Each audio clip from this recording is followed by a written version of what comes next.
The Amish in Lancaster County have a secret buried in their creeks that the modern utility grid is desperate for you to ignore. While the average homeowner pays $60, $80, or even $200 a month to power electric well pumps, there are families who haven't paid a single cent for water pressure since the 1800s.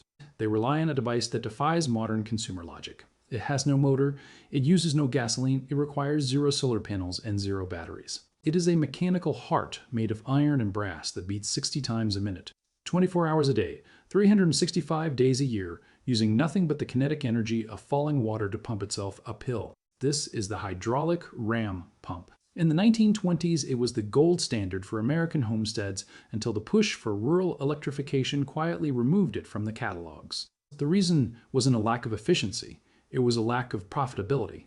You simply cannot sell a monthly subscription to a machine that runs on basic physics and almost never breaks. Today, I'm going to show you how this perpetual motion pump works, why the industry buried it, and how you can build a modern version for about $15 using standard parts from any hardware store. To understand why this works, we have to look at a phenomenon called the water hammer effect. You've likely experienced this in your own home. If you've ever turned off a faucet quickly and heard a loud, violent thud inside the walls, that was a water hammer. That sound is a massive spike in pressure caused by the momentum of moving water being forced to a sudden stop. Modern plumbing engineering spends millions of dollars trying to eliminate that surge because it can shatter pipes and joints. But the Amish and the early pioneers did something brilliant. They captured that surge. They took that destructive thud and turned it into a heartbeat that pushes water 50, 100, or even 200 feet vertically into storage tanks without a single watt of electricity.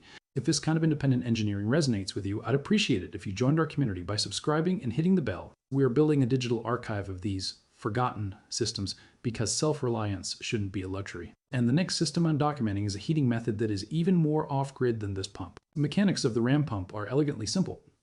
Imagine a pipe running from a small stream or a spring. The water flows down the pipe, gaining speed and massive kinetic weight. At the end of the pipe sits a special valve called a waste valve.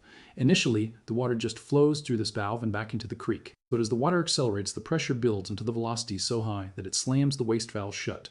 In that split second, the moving column of water has nowhere to go. All that momentum transforms into a high-pressure shockwave that forces a small gulp of water through a second check valve and into a pressurized air chamber. This chamber acts like a shock absorber or a spring, pushing that water up a delivery pipe to your garden or storage tank. Once the pressure equalizes, the waste valve falls back open and the cycle repeats over and over, forever. Why did we stop using these? In 1936, the Rural Electrification Act changed the landscape of American farming. The promise was modernity, but it came with a hidden cost: total dependency. Electric pumps are convenient, but they have a finite shelf life. They burn out, they require a grid that can be throttled, and they demand a check every month. The ram pump was too efficient for an emerging consumer economy. It was a one-time investment that could last 50 years with minimal maintenance. By 1950, most manufacturers were phased out in favor of faster, more profitable electric alternatives. But the Amish never abandoned it. They understood that a system dependent on a wire is a system that can fail.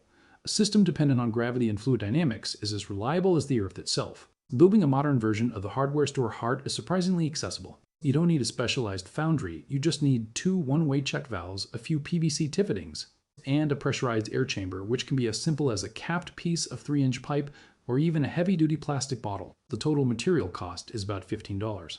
However, the secret to success isn't in the pump assembly, it's in the drive pipe.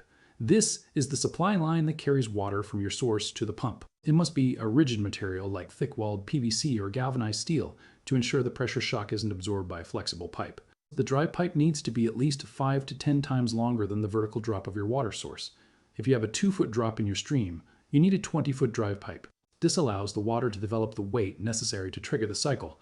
Once you submerge the inlet and prime the system, you'll see the waste valve start to flicker. You may need to tap it manually a few times to find the rhythm, but once it catches, you'll hear that iconic click-clack, click-clack. That is the sound of free energy. That is the sound of water moving uphill against gravity, fueled by its own descent. There is, however, one specific Amish twist that you won't find in most modern DIY guides. Many people build these pumps and find that after a week, the air chamber fills with water and the pump stops. This is known as water logging. Because air dissolves into water under high pressure, the air cushion eventually disappears. The Amish solution is a snifter hole. This is a microscopic aperture, no larger than a needle tip, drilled just before the internal check valve. Every time the waste valve slams shut and creates a momentary vacuum, it pulls in one tiny bubble of air.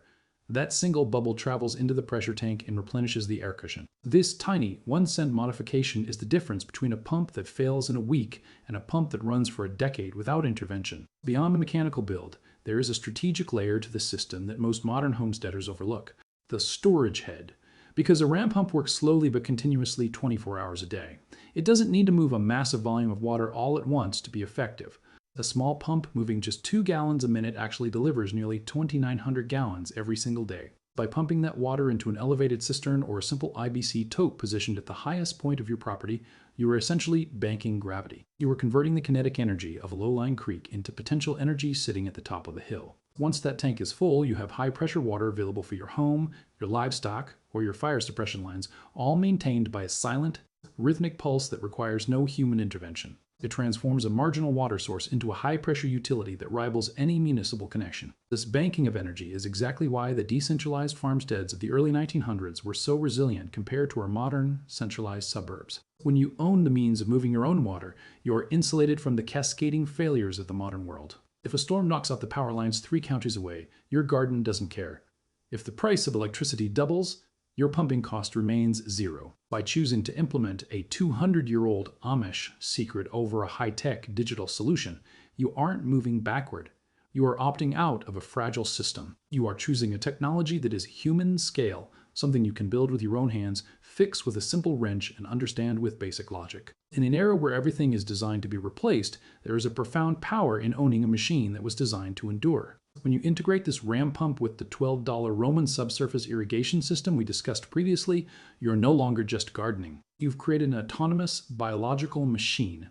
The pump pulls water for free, stores it in a reservoir for free, and then gravity feeds it directly to the root zones where evaporation is zero. You have effectively decoupled yourself from the municipal water grid. You are no longer a consumer at the mercy of a utility company. You are a producer using the same principles that fed the Roman Empire and continue to sustain the most resilient communities in America today. The engineers of the 20th century didn't abandon these systems because they were obsolete.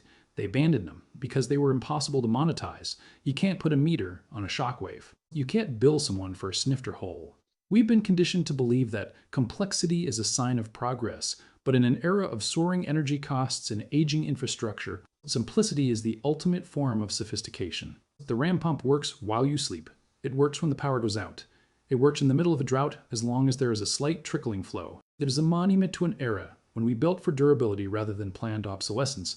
I'm curious to hear your thoughts in the comments. Do you have a creek or a spring on your land that is currently wasting its potential energy?